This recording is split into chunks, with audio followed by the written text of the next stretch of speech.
ಇರೋದು N D A B J P ಸರ್ಕಾರ ಅಚ್ಚೇ ದಿನ ಬರುತ್ತೆ ಅಂತ ಹೇಳಿದ್ರು. ಯಾರಿಗೆ ಅಚ್ಚೇ ದಿನ ಬಂತು? ಯಾರಿಗೂ ಬಂದಿಲ್ಲ. 450 ಇದ್ದಿದ್ದು ಗ್ಯಾಸ್ ಸಿಲಿಂಡರು ಈಗ 1000 ದಾಟಿದೆ. ರಾತ್ರಿ 50 ರೂಪಾಯಿ ಜಾಸ್ತಿ ಮಾಡಿದ್ದಾರೆ. ಈಗ ಮನೇನ ನಡೆಸೋರು ಮಹಿಳೆಯರು, ಬಡವರು, ಮಧ್ಯಮ ವರ್ಗದವರು ಎಲ್ಲಿ ಹೋಗ್ಬೇಕೀಗ? ಪೆಟ್ರೋಲು ಡೀಸೆಲು ರಾತ್ರಿ 2 ರೂಪಾಯಿ ಜಾಸ್ತಿ ಮಾಡಿದ್ದಾರೆ. ನಮ್ಮ ಪಕ್ಕದ ದೇಶ ಭೂಟಾನು 65-70 ರೂಪಾಯಿಗೆ ಮಾರ್ತಿದ್ದಾರೆ. ನಮ್ಮಿಂದ ಖರೀದಿ ಮಾಡಿ 40 ರೂಪಾಯಿ ಒಂದೊಂದು ಲೀಟ್ರಿಗೆ ಜಾಸ್ತಿ ಹಾಕ್ತಿದ್ದಾರೆ.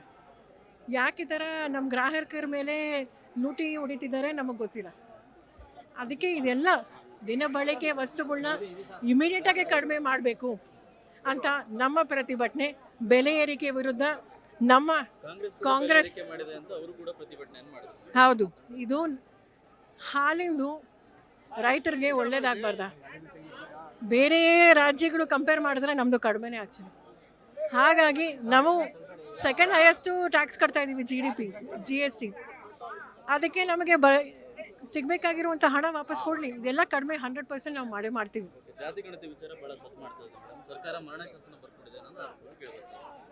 17ನೇ ತಾರೀಕು ಇದ್ರ ಬಗ್ಗೆ ಚರ್ಚೆ ಆಗುತ್ತೆ. ಅದು ಇನ್ನೂ ಹೊರಗಡೆನೇ ಬಂದಿಲ್ಲ. ಅದಾದಮೇಲೆ ಚರ್ಚೆ ಮಾಡೋಣ. ಇರೋದು N D A B J P ಸರ್ಕಾರ ಅಚ್ಚೇ ದಿನ ಬರುತ್ತೆ ಅಂತ ಹೇಳಿದ್ರು. ಯಾರಿಗೆ ಅಚ್ಚೇ ದಿನ ಬಂತು? ಯಾರಿಗೂ ಬಂದಿಲ್ಲ.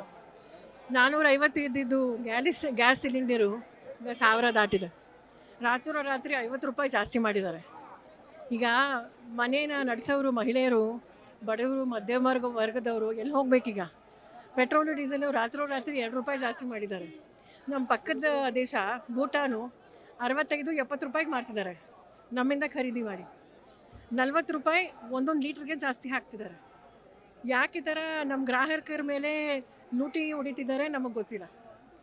ಅದಕ್ಕೆ ಇದೆಲ್ಲ ದಿನಬಳಕೆ ವಸ್ತುಗಳನ್ನ ಇಮಿಡಿಯೇಟಾಗಿ ಕಡಿಮೆ ಮಾಡಬೇಕು ಅಂತ ನಮ್ಮ ಪ್ರತಿಭಟನೆ. ಬೆಲೆ ಏರಿಕೆ ವಿರುದ್ಧ ನಮ್ಮ ಕಾಂಗ್ರೆಸ್ ಹೌದು, ಇದು ಹಾಲಿಂದು ರೈತರಿಗೆ ಒಳ್ಳೇದಾಗಬಾರ್ದ?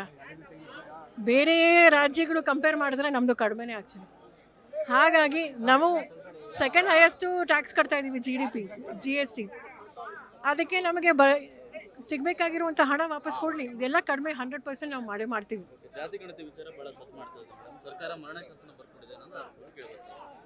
17ನೇ ತಾರೀಕು ಇದ್ರ ಬಗ್ಗೆ ಚರ್ಚೆ ಆಗುತ್ತೆ.